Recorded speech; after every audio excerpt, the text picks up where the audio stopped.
은혜 받으실 하나님의 말씀은 갈라디아서 6장 7절부터 9절입니다. 스스로 속이지 말라. 하나님은 만홀히 여김을 받지 아니하시나니 사람이 무엇으로 심든지 그대로 거두리라. 자기의 육체를 위하여 심는 자는 육체로부터 썩어질 것을 거두고 성령을 위하여 심는 자는 성령으로부터 영생을 거두리라. 우리가 선을 행하되 낙심하지 말지니 피곤하지 아니하면 때가 이름에 거두리라. 아멘. 임마누엘 성가대 찬양과 니시 오케스트라 연주 후 당회장님께서 심고 거두는 법칙 두 번째 말씀 전해 주시겠습니다.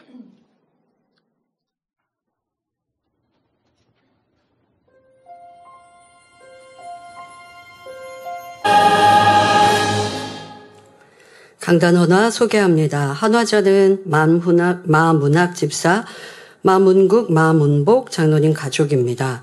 3형제이십니다. 네. 어머니 소천 최근에 있으셨는데요. 네. 그래서 이렇게 강단 헌화를 들으신 것 같네요. 주님의 은혜와 사랑 가운데 복된 가정으로 나올 수 있도록 인도해 주신 하나님께 감사드립니다. 어머니 고 이일금 권사님이 사랑하는 원로 목사님의 부르심으로 레이족 식당 근무를 시작하여 변함없이 충성하셨던 그 충성 봉사를 기억하며 온 가족이 하나 되어 귀한 재단에 더욱 충성된 일꾼들로 나오기를 소망하며 감사의 마음을 담아 강단 헌화를 드립니다. 네, 감사합니다. 우리 이일금 권사님 끓여주신 그 국이 참 맛있어서, 이제 식당 가면 저도 이렇게 맛있게 먹고, 그리고 이제 퇴임하셨어도 그 국이 먹고 싶어서 한번 끓여달라고 부탁을 드렸던 것도 기억이 나는데요.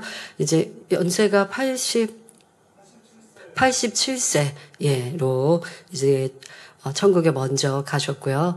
이렇게 자녀들이 든든히 서서 하느님 나라를 위해 충성하시니 참으로 우리 권사님 복되시고 뿌듯하실 것입니다. 또 자녀들이 한마음 한뜻 되어 더 주를 위해 충성하고 성도들에게 봉사하겠다라고 다짐하시는 고백을 이렇게 어머니 장례 치르시고 나서 교회 우리 성도들에게 참 감사합니다라는 고백하시더라고요.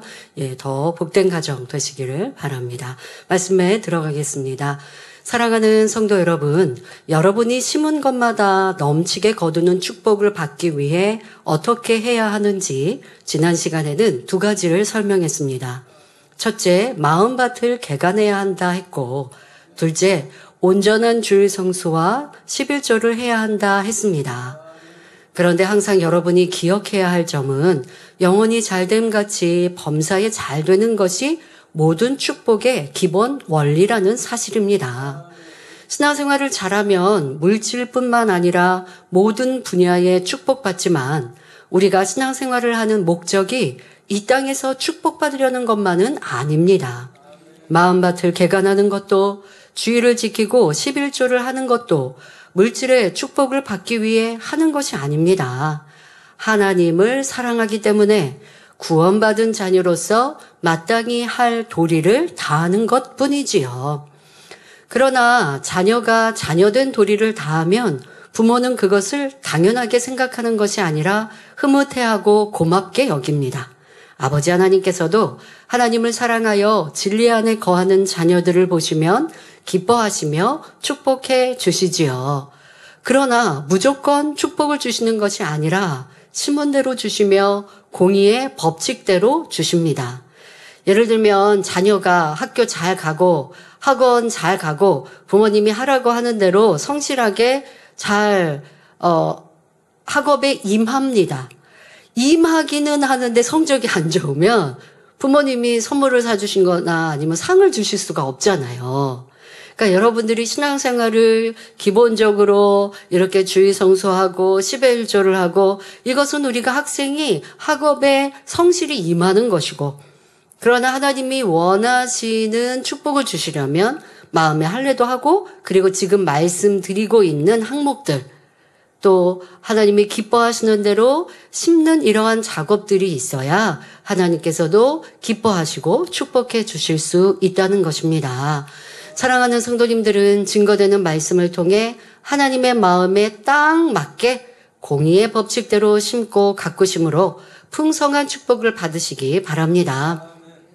그래서 사랑 많으신 아버지 하나님의 은혜를 날마다 여러분의 삶 속에서 체험할 수 있기를 주님의 이름으로 축원합니다. 사랑하는 성도 여러분, 심은 대로 거두는 비결 세 번째는 욕심으로 구해서는 안 된다는 것입니다. 세상에도 이런 말이 있습니다. 부자가 되려면 재물을 쫓아가는 것이 아니라 재물이 자기를 쫓아오게 해야 한다라고 말하지요.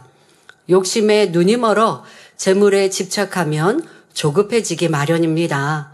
그러면 판단력이 흐려지고 정도에서 벗어나므로 오히려 큰 손실을 보는 경우가 많지요. 신앙 안에서도 여러분이 물질의 축복을 받으려면 먼저는 탐심부터 버려야 합니다. 탐심은 우상 숭배라 하셨고 하나님께서 매우 싫어하시는 것이지요.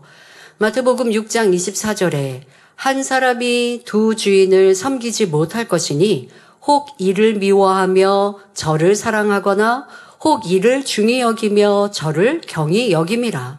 너희가 하나님과 재물을 겸하여 섬기지 못하느니라 하셨습니다. 하나님을 택할 것인가? 재물을 택할 것인가? 어느 한쪽을 택해야 한다는 것입니다. 신앙생활을 하다 보면 자기의 유익을 구할 것인가? 손해를 보더라도 진리를 따를 것인가? 선택해야 하는 상황이 생길 때가 있습니다. 내가 더 물질의 복을 누리기 위해서 진리에 어긋나야 하는 상황이 있다는 것이죠. 자, 그럴 때 탐심이 있으면, 내 안에 욕심이 있으면, 더 갖고자 얻고자 하는, 더 탐하고자 하는 마음이 있으면 그럴 때 어떻게 하느냐? 하나님도 이해하시겠지? 하고 둘러대면서 진리에서 벗어나는 행동을 하게 됩니다. 하나님도 사람이 사는 이 세상 얼마나 거짓이 많고 사기가 많고 하는지 이렇게 조금 타협하지 않으면 세상에 남을 수 없다는 거 하나님도 이해하실 거야. 그러니까 하나님도 넘어가 주실 거야. 하나님을 저 위에 빛 자체이신 하나님을 끌어내려서 그냥 이 정도도 괜찮은 어둠도 조금 허용하시는 그럼 어둠이 있으신 하나님으로 그렇게 내가 끌어내릴 수 없습니다. 그래서는 안 됩니다. 이러한 여러분들의 모습으로는 복받을 수 없는데 왜 그렇게 내가 편한 대로 생각하느냐? 바로 마음에 욕심, 탐심이 있기 때문이라는 것이지요. 또 탐심 때문에 신앙이 변질되는 것도 봅니다. 가령 수입이 적을 때는 11조를 잘했는데 수입이 커지니 늘어나는 11조가 아까워지고 드리지 않는 일도 생기지요. 예를 들어 100만 원의 수입일 때 11조는 10만 원입니다. 10만 원도 100만 원의 수입일 때는 작지 않지만 그래도 축복받기 위해서 드렸습니다. 그런데 수입이 1000만 원이 됐습니다. 그러면 이제 100만 원의 11조를 드리지요. 자, 1000만 원의 수입이면 100만 원의 11조가 아까워서는 안 되는데 절대적인 10만 원과 100만 원을 비교하면 이게 100만 원이 꽤 큰 거죠. 예전에는 내 수입의 전체가 100만 원이었는데 그러면 다시 생각해 보세요. 나머지 900은 내 것이잖아요. 그런데 사실 축복받는 성도들은 11조만 딱 드리지 않죠. 11조에다가 또 뭐 감사헌금도 드리고 여기저기 이제 구제합니다. 예전에는 내가 100만 원의 수입일 때 11조 10만 원 하고 또 내가 더 10%는 섬기고 구제하고 나머지 또 헌금도 드리고 더 하시는 분들은 뭐 30%가 내가 하나님께 드리는 헌금이었는데 그런데 이제 1000만 원의 수입일 때 30%면 300만 원이에요. 그러면 300만 원은 절대적인 액수로 꽤 크잖아요. 그러니까 이게 전처럼 안 하고 전체는 내가 전에는 30% 정도 하나님께 드렸는데 이제는 30%가 아니라 그냥 한 15% 정도 10%는 11조 나머지 5%도 50만 원이나 되니까 이렇게 계산하고 있다면 뭔가 계산법이 틀리지 않겠습니까? 근데 사람의 욕심이 있으면 내게 떨어지는 1000만 원에서 30% 내가 하나님께 드렸다라고 하면 내게 남는 건 70%가 얼마나 돼요? 700만 원이나 된단 말이에요. 계산하면 어마어마하잖아요. 근데 하나님이 이렇게 복을 주셨는데도 욕심과 탐심이 내 안에 있으면 하나님께 드린 그 액수가 또 아깝게 느껴진다는 거예요. 그러니까 사람들은 축복 주시면 하나님께 더 드리겠습니다. 참 많이 말하고 생각합니다. 내가 복 받으면 이렇게 구제하고 섬길게요. 말합니다. 그러나 마음에 탐심이 있는 이상 복이 주어지고 주어질수록 더 아깝게 느껴지고 더 계산하여 할 수 없는 이러한 모습으로 나와지죠. 마음 안에 욕심, 탐심이 없어야 하는데 그것이 그렇게 아깝게 느껴집니다. 이렇게 탐심으로 인해 변질되는 신앙생활, 저는 가난했을 때는 내가 더 열심히 충성하고 하나님께 기도하고 복 주세요 매어 달리고 또 하나님께 드리기를 심기를 기뻐하다가 이제 복이 커지니까 계산하면서 아까워지는 이러한 변개하는 모습. 이제는 열심히 신앙생활 하는 것을 보시고 전에는 신앙생활 열심히 하니까 하나님께서 축복을 주셨다가도 이렇게 변개하면 이제 그 축복을 거두실 수밖에 없는 것입니다. 우리가 물질의 축복을 구하는 이유는 자신이 더 많이 누리기 위해서가 아닙니다. 디모데전서 6장 7절 8절에 우리가 세상에 아무것도 가지고 온 것이 없음에 또한 아무것도 가지고 가지 못하리니 우리가 먹을 것과 입을 것이 있은즉 족한 줄로 알 것이니라 했습니다. 재물을 모아서 이 땅에 아무리 많이 쌓아둔다 해도 천국에 가면 아무 쓸모가 없습니다. 그러므로 우리는 오직 축복을 통해 하나님께 영광 돌리고 많은 영혼을 살리기 위해 재물을 구해야 합니다.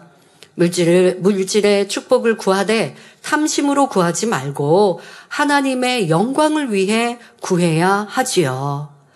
그러면 탐심으로 구하지 않으려면 어떤 마음이 되어야 할까요? 나도 우리 많은 사람들이 마음 안에 있는 탐심이 때로는 눈에 보이지 않아서 나는 없다, 욕심이 없다라고 생각하는데 이제 말씀드린 것처럼 복을 받고 나면 욕심이 더 크게 눈에 드러나서 도리어 복 받고 나서 그 삶과 또 그 신앙 안에서 마이너스가 되는 경우들이 있죠. 그러니 또 진정 하나님이 마음껏 복 주시려면 탐심이 없어야 합니다. 그러면 내 안에 탐심으로 축복 주세요 구하지 않는 그런 마음은 어떠하고 또 반대로 탐심으로 복 주세요 구하는 마음은 어떠한지 생각해 보시면 좋겠습니다. 자, 탐심으로 구하지 않으려면 먼저는 내 것이 아니라면 바라지 말아야 합니다. 탐심이 있으면 불로소득을 얻을 수 있다거나 일확천금을 얻을 수 있다는 유혹을 받을 때 귀가 솔깃합니다. 그래서 악한 사람들에게 속기가 쉽지요. 여러분이 정녕 하나님을 의지한다면 그런 탐심을 부추기는 말에는 마음에 전혀 요동함이 없어야 합니다. 원로 목사님께서 많이 자주 비유 들어주셨던 자, 길에 축구공만한 금덩어리가 떨어져 있다 해도 내 것이 아니라면 갖고 싶다는 생각도 하지 말아야 하지요. 여러분들 진정 내 마음이 그러했는가 한번 생각해 보세요. 그런데 사실 길에 이 축구공만한 금은 떨어질 리는 없고 이 조그만 내 눈이 좋아가지고 한 돈짜리도 찾기가 이건 참 쉽지 않은데 그거 참 찾아보기 그거 찾는다고 땅을 여러분들이 눈을 땅에 두고 살 리는 없겠고 자 그거 하나 쉽지 않습니다. 그러면 우리 안에 이 말씀을 어떻게 적용하여 볼 수 있을까요? 자 여러분들이 남의 것을 보면서 부러워하는 것 이게 바로 탐심이에요. 길에 금덩어리가 있어서 그걸 내가 갖고 싶나 안 갖고 싶나 이렇게 체크하는 거는 좀 어렵고 여러분들의 삶 속에서 내가 남을 보고 난 저렇게 살고 싶은데 왜 나는 저렇게 못 살까? 학생들은 친구들이 가지고 있는 새 휴대폰 보고 아니면 어떤 메이커 옷을 보고 왜 내 부모님은 이런 거 안 사주시지? 처음에야 부모님께 사달라고 했겠죠. 근데 부모님이 안 된다고 하시거나 하면 또 아이들 그렇게 거짓말도 부풀려서 말해요. 아니, 친구들 다 있는데. 친구들 그런 옷 다 입었는데. 다는 아니었을 텐데. 많이 입었다 한들. 다라고 얘기하는 건 거짓말 부풀리는 거죠. 갖고 싶은 마음이 이렇게 쉽게 거짓말을 합니다. 그런데 부모님이 안 사준다고 하면 막 때를 쓰고 짜증하고 혈기내죠. 이런 게 바로 욕심 탐심이라는 거예요. 탐심이 뭐예요? 탐하는 마음이에요. 탐하는데 꼭 욕심, 내가 도적질만을 해서 탐심이 아니라 남의 걸 보고 나도 갖고 싶은데 내가 없어서 슬프고 왜 나는 꼭 그것은 물건만이 아닙니다. 누가 재능이 뛰어난데 왜 나는 그런 재능이 없나? 저 사람의 외모는 저렇게 예쁘고 멋진데 왜 나는 그렇지 못했을까? 그러고 힘들고 슬픕니까? 이런 것들도 다 탐심의 마음에서 비롯되어 있는 부러워하는 마음. 이거 다 쓸모없는 겁니다. 무엇을 부러워하느냐? 믿음 좋은 사람 부러워하세요. 근데 그걸 또 부러워했다고 해서 낙심할 것도 없어요. 부러워하고 나도 그런 사람이 되기 위해 저 사람의 장점을 닮아가야지. 누가 기도 잘해요. 누가 열심히 헌신하고 충성해요. 그러면 나도 저 사람의 저런 좋은 장점 닮아가야지. 이러한 마음 가지시면 되는데 쓸데없는 육적인 것들로 부러워하고 계산하고 나는 있네 없네 저 사람은 저렇게 가졌는데 나는 왜 못 가졌을까? 그게 부모 탓이 되고 배우자 탓이 되는 이러한 모습들 누구 때문도 아니요. 없어서 내가 힘든 것도 아니요. 내 마음에 세상 사랑하는 마음 탐심에서 비롯된 것임을 알아서 내게 있는 것으로 족할 줄 알고 내가 수고하고 애써서 더 가질 수 있는 것에는 최선을 다하세요. 그렇지 않고 얻지 못할 것은 부러워하기보다 내가 지금의 삶에 만족하고 지금의 삶에서 더 나아지기 위해서 열심히 수고하고 노력하고. 근데 반대로요. 자포자기 하라는 것은 아닙니다. 내가 더 발전되게 더 성실하게 일하여서 더 나은 삶을 살고자 목표하고 수고해야 되는데 그거 하지 않으면서 나는 이 세상에 욕심이 없어서 그러면 또 안 되고 젊은이들은 내가 더 지식을 쌓고 또 회사에서 인정받고 칭찬받기 위해서 자기를 더 발전시켜 나가고 공부하는 것 또 이런 것들은 또 여러분들이 욕심을 가지고 해야 하는 것이지만 썩어지고 헛된 육의 것에 내가 남들을 보면서 부러워하고 또 저 멀리 있는 사람 요즘에 SNS 하다 보니까 SNS는요, 막 자기를 드러내고 자랑하는 것들이 많다는 거예요. 새로운 무슨, 물건, 신상, 그런 것들 보여주고, 그런데 그런 거 보다가, 나도 갖고 싶다 한다든가, 누가 명품 막 자랑하는데 그거 보고 나도 갖고 싶다 한다든가, 이거 너무 쓸데없잖아요. 그러지 마시고, 산천초목을 보고 하나님의 창조의 섭리를 느끼시고, 그런 사람들이 있으면, 나도 그런 것에 마음을 두고, 그런 것에 내 시선을 집중시키고, 그러한 삶을 살아야겠다라고 분별하며 행하는 복된 성도님들 되시고, 마음 안에 어떻게 내 안에 욕심, 탐심이 자리 잡고 있는지를 찾아서 버려야 합니다. 그리고 버리기 위해서 열심히 기도해야 하는 것이고요. 자, 이러한 탐심들 여러분들이 깨우치시고 그래서 미혹에 빠지지 않고 하나님께서 인도하시는 길로만 정확하게 갈 수 있기를 바랍니다. 그러니까 내 안에 여러분들이 남의 것 또 아니면 더 갖고자 하는 것 내가 수고하고 애쓰지 않았는데 더 얻고자 하는 마음 그러니까 누가 여러분에게 내가 수고하고 내가 애쓰지 않았는데 막 커다랗고 좋은 선물 준다고 해서 좋아할 것도 아닌 거고 누가 여러분 옆에 와서 내가 별로 칭찬받을 일도 안 했는데 막 되게 크게 칭찬해요. 그러다가 나중에 미혹하는 거거든요.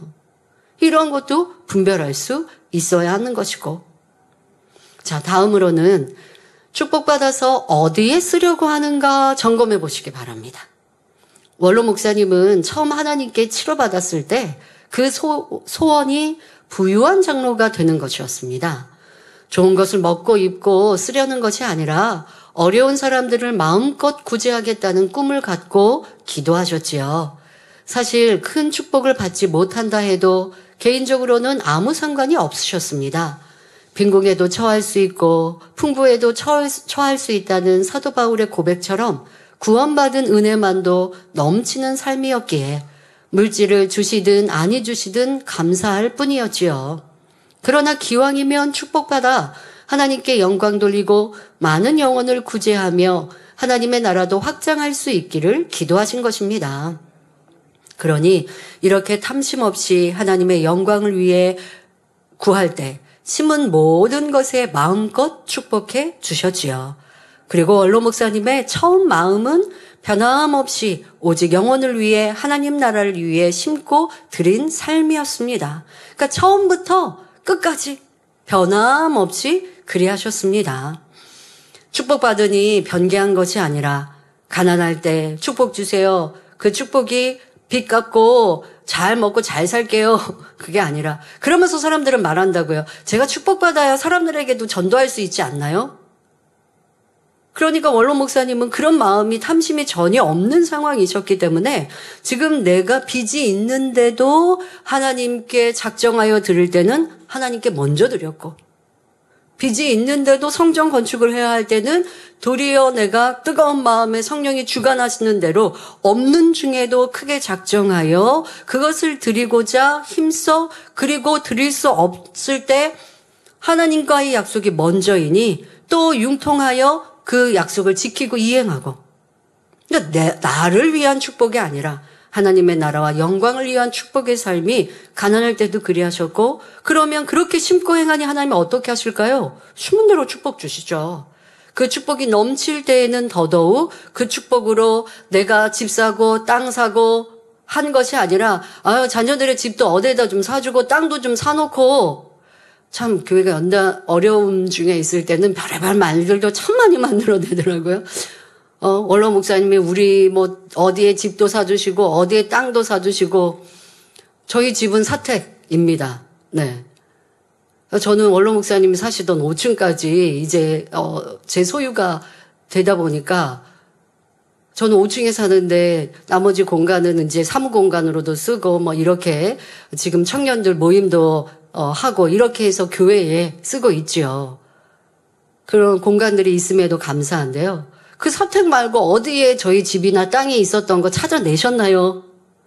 참 말들은 그런 말들 처음에는 많이 있었다고 하던데 찾아냈으면 드러났겠죠. 그런데 없으니 찾을 수가 없지요. 그러니까 이렇게 참 말도 많고 거짓도 많이 이룹니다.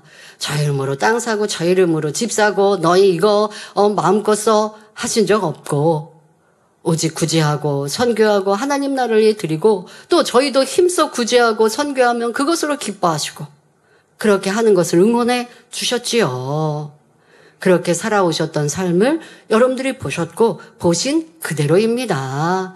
오직 하나님의 성전을 이루기 위하여서 성도들의 구제하고 헌신하기 위하여 연로하신 성도들이 치아에 문제가 생겨 식사 잘 못하고 하실까봐 임플란트 또 치아 치과 치료까지 이렇게 헌신하며 구제하며 봉사하며 사셨던 삶이셨습니다. 여러분들은 처음 마음이 변함이 없는지 아니면 복받고 나니까 이제는 조금 나를 위해서도 쓰자. 그런데요, 아까 비유 들어드린 대로요, 축복이 커지면 나한테 써지는 것들도 점점 10%만 나한테 써도 그게 커지니까. 그런데 나머지는 하나님께 드리는 이러한 사람은 아버지가 넘치도록 축복해 주시는 것입니다. 하지만 많은 성도가 하나님 나라를 위해 축복을 구한다 말하지만 앞서 설명한 욕심이 있는 경우가 많습니다. 축복 주시면 구제하고 선교하겠습니다. 기도하지요? 하지만 그 마음에 탐심이 있으면 축복받고 어느 만큼은 주를 위해 드리나 시간이 지나면서 더 갖고 누리고자 사용하는 사람이 참으로 많습니다. 그런데 자신은 이런 변개함과 탐심을 깨닫지 못하니 나는 하나님의 영광을 위해 축복을 구한다 생각합니다. 정녕 욕심 없이 하나님의 영광을 구하는 사람은 물질이 풍족하지 않아도 그 안에서 최선을 다해 구제하며 선교하고 주를 위해 드립니다. 그러니까 여러분들이 정말 내가 주를 위해 축복을 구한다면 없는 중에도 드린다. 이런 사람은 자기의 욕심이 많이 없고 또 욕심을 키우지 않고 다스릴 수 있는 거예요. 그런데 말은 없어서 못 드린다고 하지만 없어서 못 드리니까 계속 없게 되는 것이고 하나님 말씀 그대로예요. 여러분 이 제단은 물질 강조 참 안 합니다. 11조 주의성수도 1년에 한 번씩은 말씀드려야 하고 여러분들이 심고 거둔다라고 하는 이 축복은 성경 하나님 말씀이에요. 그러니까 저도 이 심고 거두는 법칙을 말씀드리면서 원로 목사님께서 설교해 주신 말씀인데 이 물질 강조하는 거 참 싫고 전 그거 참 싫거든요. 누가 저에게 공으로 뭐 많이 준다고 해도 저는 안 받아요. 싫어해요, 도리어. 그러니까 성도들이 그래서 건축원금도 제가 강조를 안 했더니 강조 안 하니까 믿음 있는 분은 드리고 내가 이게 얼마나 중요한 거 축복받는지 하나님께 힘껏 드렸을 때 더더욱 성전 건축이라는 게 수십 년에 한 번 있을까 말까 한 일 아닙니까? 그러니 너무 중요하고 또 하나님께 심음에 있어서도 가장 우선이 되고 11조는 우리가 평상시에 하지만 크게 축복받는 데 있어서 굉장히 큰 기회인데 그 기회들을 잘 잡지 못하는 성도들을 보면서 이거 내가 잘못했구나. 판단하거나 오해하거나 싫어하는 성도가 혹간 있다 한들 성도들이 축복받게 하기 위하여 이렇게 했어야 되는데 왜냐하면 저희는 그렇게 배웠거든요. 원로 목사님과 원장님께 하나님께 먼저 드리는 것 그리고 내가 평상시에 항상 성전 건축을 위해 모아놨다가 그거는 어렸을 때부터였어요. 초등학교 6년 저축했던 거 졸업하면서 건축원금 드렸고 그리고 또 계속 건축원금을 모아. 그러니까 건축원금이라 정한 건 아니지만 은행에 저축을 계속 합니다. 어떤 때 모을 수가 있느냐. 설 때 되면 친척들이 이렇게 세배하잖아요. 세뱃돈 주시잖아요. 학생들로는 굉장히 큰 목돈이 됩니다. 저는 그걸 정말 양심에 손을 얹고 한 번도 제가 써본 적이 없는 것 같아요. 제 기억으로는 없어요. 그리고 그냥 저축해요. 11조 떼고 그냥 저축해요. 그거 내가 받았으니까 뭘 좀 사고 싶은 거, 그러니까 사고 싶은 게 없는 게 참 편한 것 같아요. 뭘 갖고 싶고 사고 싶고. 그냥 엄마가 옷 사주고 평상시에 그냥 입을 옷 있으면 좋겠지.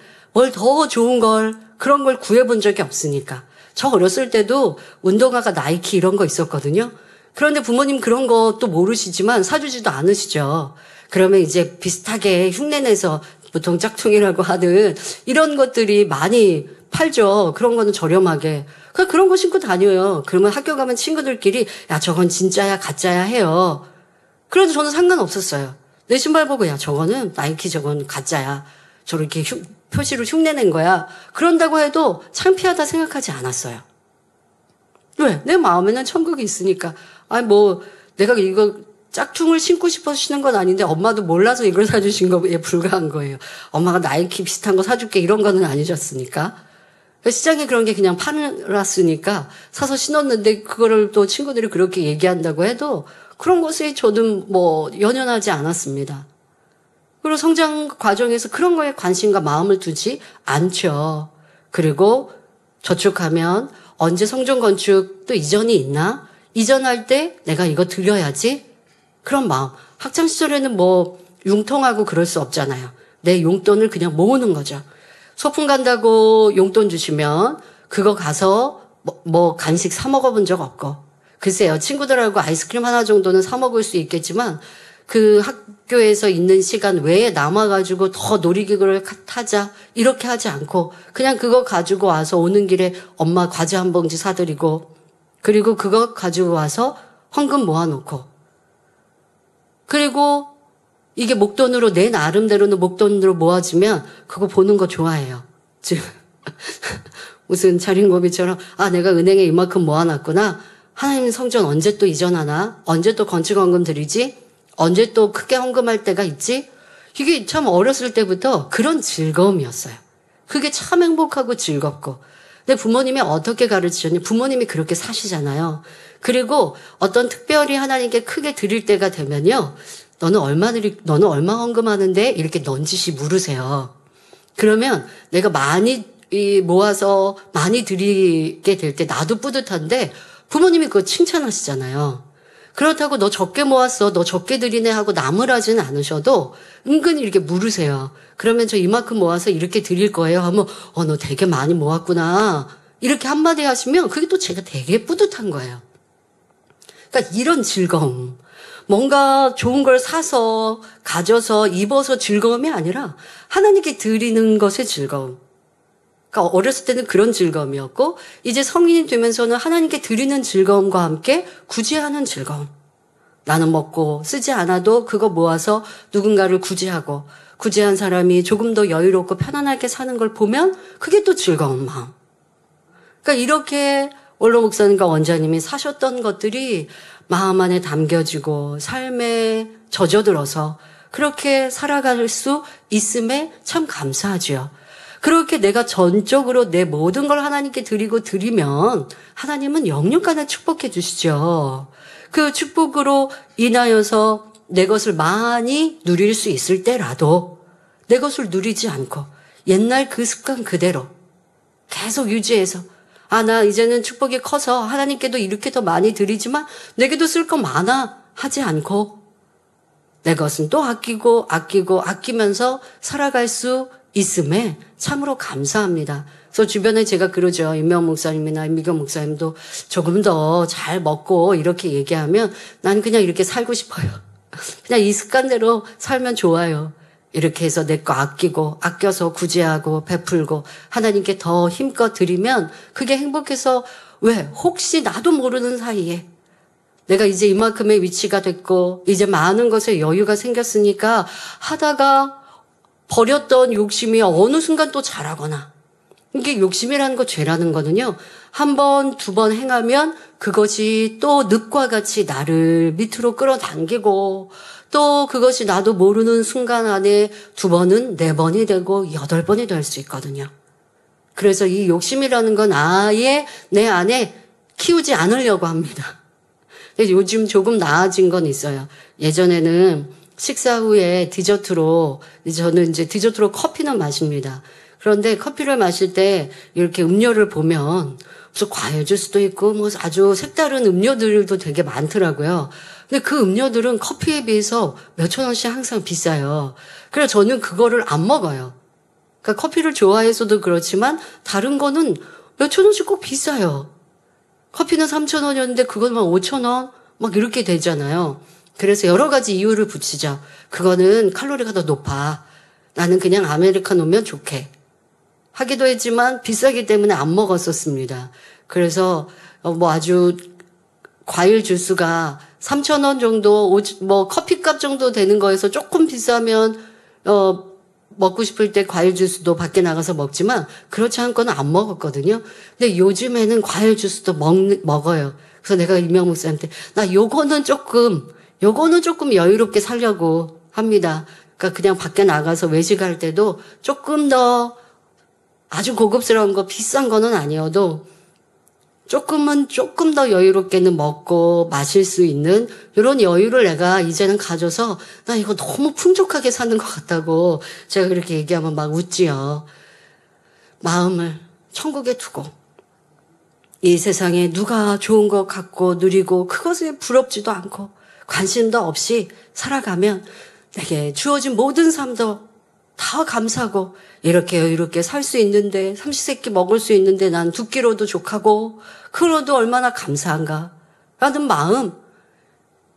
그럴 때 마음은 천국이고 내 삶도 하나님의 보호하심 속에 사고당하지 않고 질병 들지 않아 지출할 것도 없고 축복에 축복이 더하는 것입니다. 그런데 내 안에 탐심이 있으면 여러분들이 축복을 받을 때는 아까워하고 계산하게 되는 것, 이러한 것도 점검해야 합니다. 또한 탐심이 없다고 하면요, 현재 넉넉하지 않아도 감사하며 부유하지 않아도 기뻐하는 삶을 삽니다. 탐심이 있고 없고가 축복의 유무라고 말씀드렸습니다. 근데 탐심은 내 마음에 있으니까 보이지 않잖아요.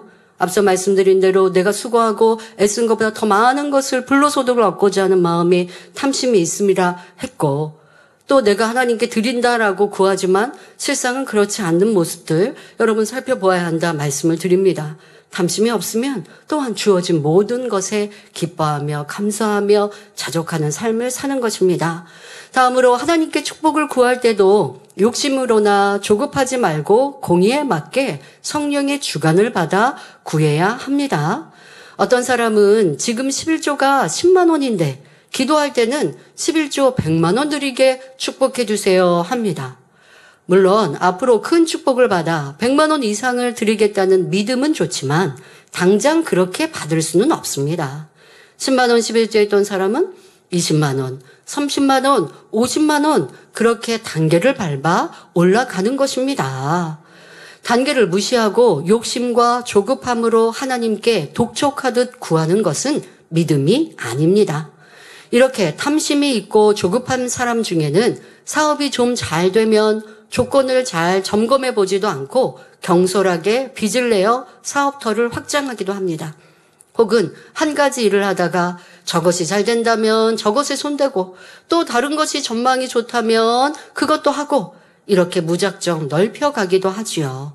그렇게 일을 많이 벌여놓으니 한 가지에도 제대로 집중할 수 없어서 결국 어려움에 처하는 것입니다. 나라적으로도 보면 어떨 때는 부동산에 투자하는 붐이 불기도 하고 어떨 때는 주식에 투자하는 붐이 불기도 하고 뭐 이렇게 분위기를 탈 때가 있습니다. 그런데 내가 그쪽에 전문가도 아니고 잘 알아보지도 않고 여기저기 투자하다가 어려움을 겪는 일들이 얼마나 많습니까? 또 내 것을 가지고 있지도 않은데도 그렇게 투자하여서 어려움을 겪게 되는 일들, 이것이 바로 탐심, 욕심이라는 것을 알아야 합니다. 물론 이런 분들도 이렇게 투자해서 축복받으면 하나님께 드리려고 한다고 말합니다. 그러나 하나님께 드릴 마음이라고 해도 이렇게 무조건 일을 벌이는 것 자체가 엄밀히 보면 욕심이라 할 수도 있습니다.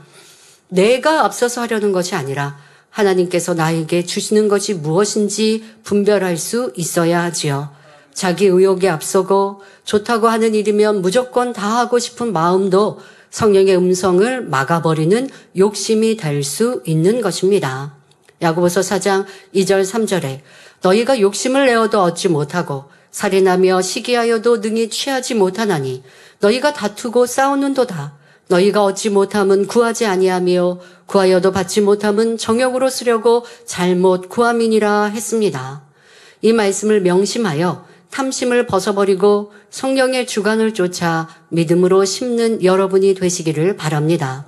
그럴 때 하나님께서도 여러분을 축복의 길로만 인도하시고 구하는 대로 응답해 주실 수 있습니다. 사랑하는 성도 여러분, 심은 대로 거두는 축복의 비결은 넷째, 정도를 걸어야 한다는 것입니다. 자, 세 번째는 탐심을 버려야 하는 것이고요. 탐심이 어떻게 나타나는지, 탐심을 어떻게 버려야 하는지 비유를 들어 지금까지 설명했고요. 네 번째로는 정도를 걸어야 합니다. 오직 정직과 성실로 일해야 합니다. 하나님의 법을 지킬 뿐 아니라 세상 법도 지켜야 하고요. 그래야 하나님께서도 여러분을 지켜주실 수가 있습니다. 쉽게 이익을 얻으려고 편법을 쓰고 남을 속이거나 진리를 벗어나면 안 됩니다. 세상에서도 정도를 벗어나는 사람들은 성공하기 어렵습니다. 정도를 벗어나서 성공했다 해도 결국 그 끝은 망하게 되는 것이고요.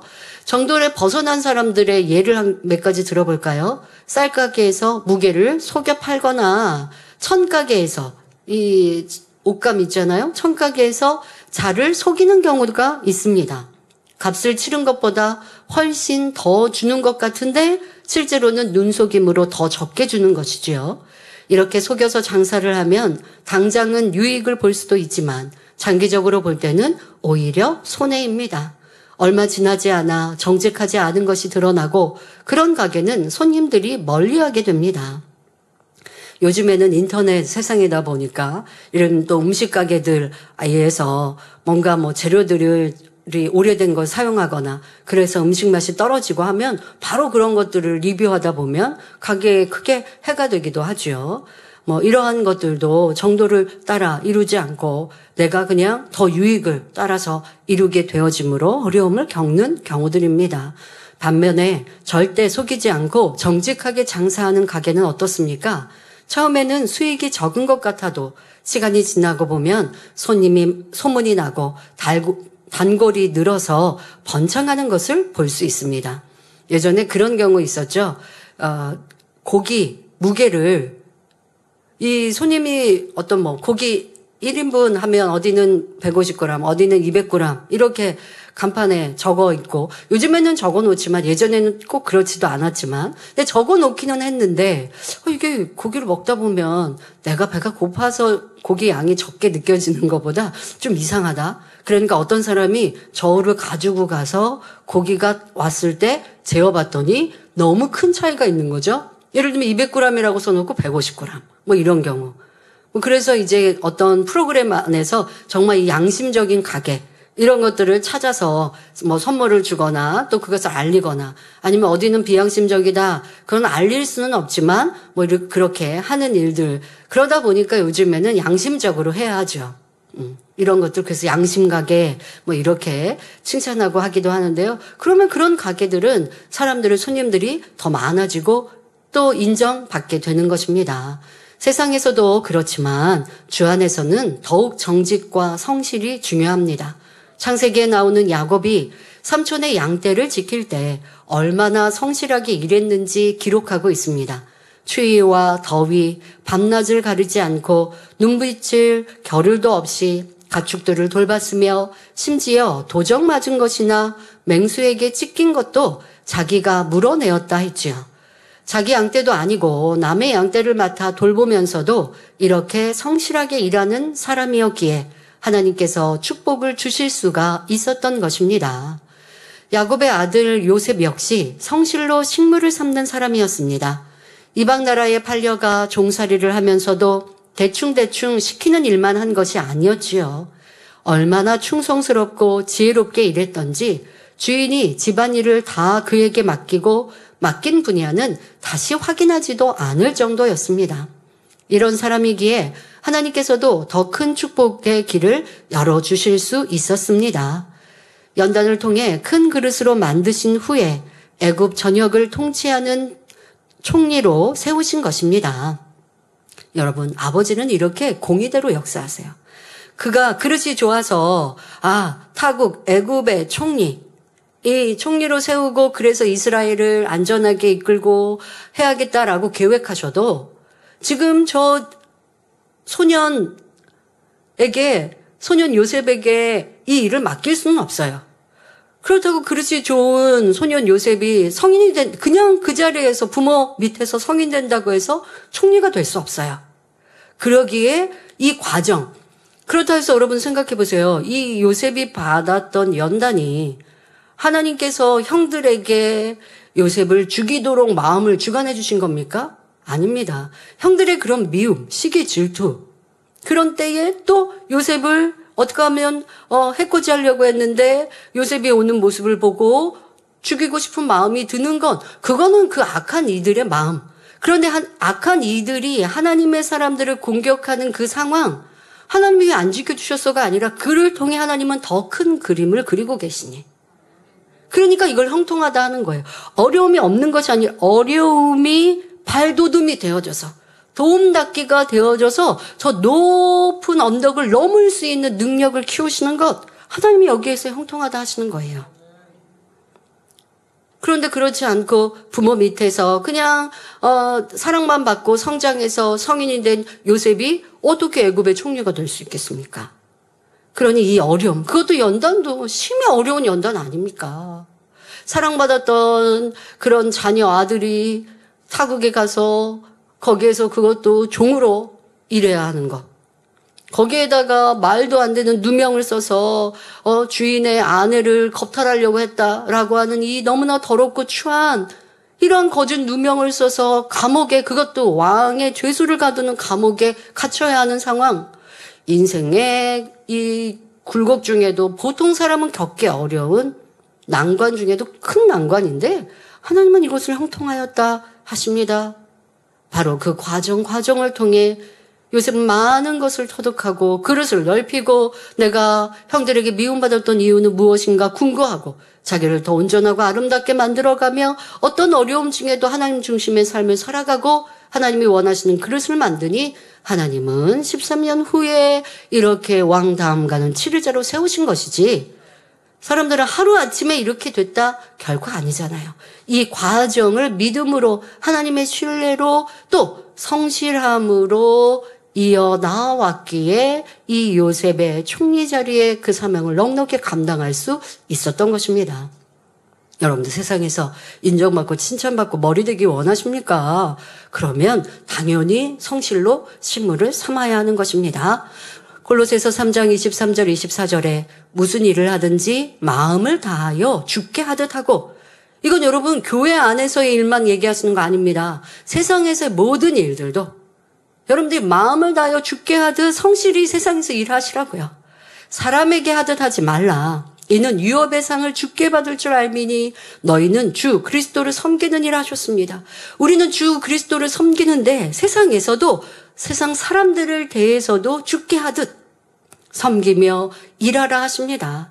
비록 이방인을 섬겼다 해도 하나님을 믿음으로 정도를 걷고 충성했을 때, 요셉이 이리했을 때 이는 반드시 하나님께서 갚아 주신 것입니다. 반면 아무리 진리를 많이 알고 기도를 많이 한다 해도 정도를 걷지 않으면 하나님께서도 여러분들이 세상 일에 복을 주실 수가 없다는 사실을 명심해야 합니다. 작은 일을 맡았을 때 충성하는 사람이라야 큰 것도 맡길 수 있지요. 또한 사람 앞에서도 정직하고 성실한 사람이라야 하나님 앞에 진실하다 인정받을 수 있습니다. 자신이 정직과 성실로 쌓아가지 않으면 비록 하나님께서 축복의 길을 열어주셔도 그 축복을 자기 것으로 취할 수가 없습니다. 성도 여러분, 여기서 여러분이 두 가지 사항을 반드시 명심하시기 바랍니다. 더 말씀드릴 것입니다. 정도의 부분에서요. 단에서 수시로 당부하는 내용입니다. 한 가지는 교회 안에서 믿음의 형제 간에 금전 거래를 하지 말라는 것입니다. 어떤 사업이 유망하니 자금을 빌려달라 하거나 투자해달라 하거나 이러한 요청은 하지도 말고 요청을 받는다 해도 응해서는 안 됩니다. 성전 안에서는 세상 사업에 대한 대화조차 하지 말라고 했지요. 성도 간의 물질이 오고 가면 거기에는 반드시 사단의 송사가 따릅니다.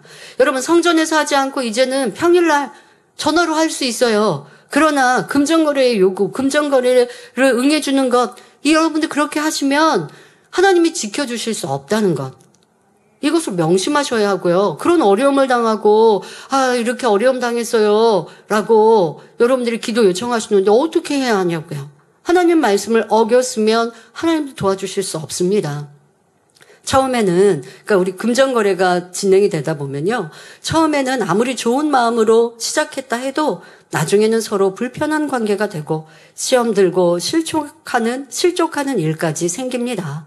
그러니 이런 일을 하는 사람들을 어찌 하나님께서 기뻐하시겠고 어찌 축복을 주실 수 있겠습니까? 또 한 가지는 결코 보증을 서지 말라는 것입니다. 성경에는 보증을 서지 말라는 말씀이 곳곳에 나오는데 몇 군데만 찾아보지요. 잠언 11장 15절에 타인을 위하여 보증이 되는 자는 손해를 당하여도 보증이 되기를 싫어하는 자는 평안하니라 했고, 잠언 22장 26절에 너는 사람으로 더불어 손을 잡지 말며 남의 빚에 보증이 되지 말라 하셨습니다. 또 잠언 6장 1절부터 5절에는 이웃을 위해 보증을 섰다면 지체하지 말고 급히 돌아가서 보증에서 벗어날 수 있도록 하라고 말씀합니다. 마치 노루가 사냥꾼의 손에서 벗어나는 것처럼 또 새가 그물에서 벗어나는 것처럼 자신을 구원해야 한다고 하십니다. 그러나 보증한 것을 되돌리는 일은 거절하는 것보다 더 어려운 일이므로 아예 처음부터 받아들이지를 말아야 합니다. 세상 사람은 물론 믿음의 형제와의 사이에서도 마찬가지입니다. 상대에게 보증을 서달라고 청해서도 안 되고요. 그런데 이렇게 아무리 열심히 말씀드려도 여전히 보증을 섬으로 낭패를 당하는 분들이 있습니다. 의리나 정 때문에 어쩔 수 없었다거나 상대의 상황이 너무 긴급하고 믿을 만한 사람이기 때문에 보증 서주었다는 것입니다. 그러나 사람의 앞일을 어찌 알겠습니까? 잠시의 미안함을 못 이겨 보증을 서주고 나면 대부분이 오랫동안 어려움을 당하기 마련입니다. 거절하지 못하는 것이 결코 선이 아닙니다. 오히려 하나님의 말씀을 거역하는 것이며 자기 재산과 가족의 안위를 걸고 도박을 하는 것처럼 어리석고 미련한 일이지요. 차라리 내가 여유가 있다면 돌려받을 마음 없이 그냥 주는 것이 낫습니다. 축복받기 위해서는 물론 재앙을 피하기 위해서라도 보증을 서는 일이 없으시기를 부탁드립니다. 우리 성도님들은 오직 진리 안에서 행하며 정직과 성실로 모든 씨를 심어 풍성한 열매로 거두시기를 바랍니다. 결론을 말씀드립니다. 사랑하는 성도 여러분, 어떤 사람들은 하나님께 축복을 구하는 것이 잘못된 믿음인 것처럼 비난합니다. 물질이나 이 땅의 복을 구하지 말고 천국만 바라보고 신앙생활을 해야 한다는 것이지요. 그러나 고린도후서 8장 9절에는 우리 주 예수 그리스도의 은혜를 너희가 알거니와 부요하신 자로서 너희를 위하여 가난하게 되심은 그의 가난함을 인하여 너희로 부요케 하려 하심이니라 했습니다. 예수님께서는 나무에 달려 피 흘려 죽으심으로 우리를 모든 죄와 저주에서 해방시키신 것처럼 가난하게 되심으로 우리의 가난도 대속해 주셨습니다. 우리가 믿고 주님의 이름으로 구하는 것은 무엇이나 받을 수 있게 하신 것입니다. 다만 욕심으로 구하는 것이 아니라 하나님의 영광을 위해 구해야 합니다. 또한 믿음으로 정도를 걸으면서 정직과 성실로 행해야 하지요. 이런 여러분 모두가 되셔서 이 땅에서도 풍성한 축복을 받아 하나님의 나라에 기여하며 부지런히 심고 거두어 여러분의 천국 곳간을 가득 채우시기를 주님의 이름으로 축원합니다. 환자를 위해 기도합니다. 아픈 분들은 아픈 것 위에 손을 얹으시고 아프지 않으신 분들은 마음에 소원을 가지고 가슴에 손을 얹고 기도받으시기 바랍니다. 좋으신 아버지 하나님, 이 시간도 함께 예배하며 기도받는 모든 성도들마다 친히 안수하여 주옵소서.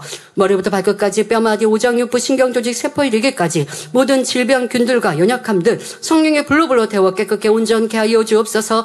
예수 그리스도 이름으로 명언하니 원수 막신 어둠들아 다 물러가며 떠나갈지어다. 시험 환난 모든 질병균들아 성령의 불로 템 받고 깨끗하고 온전함을 받을지어다. 몸의 통증들 다 사라지게 하시고 몸의 어떠한 질병균들도 성령의 불로 태워 깨끗게 하옵소서. 없어서 어떠한 고질병이라 한다 할지라도 어떠한 세상의 의학으로 불치병, 난치병이라 한다 할지라도 하나님의 놀라운 검능으로 이 시간도 친히 안수하셔서 성령의 불로 태워 깨끗게 온전케 하여 주옵소서. 마음의 손, 기도와 간구에도 응답하여 주옵소서. 학생들 학생의 본분 잘 감당하게 하시고 전국 전 세계 만민의 성도님들 또한 모든 교회들마다 성령의 불담으로 천구천사 주님의 불꽃 같은 눈동자로 지키시고 보호하시며 평안함으로 축복하여 주옵소서. 감사합니다. 모든 성도들을 통해 영광을로 받으옵소서. 우리 주 예수 그리스도의 이름으로 기도하옵나이다. 아멘.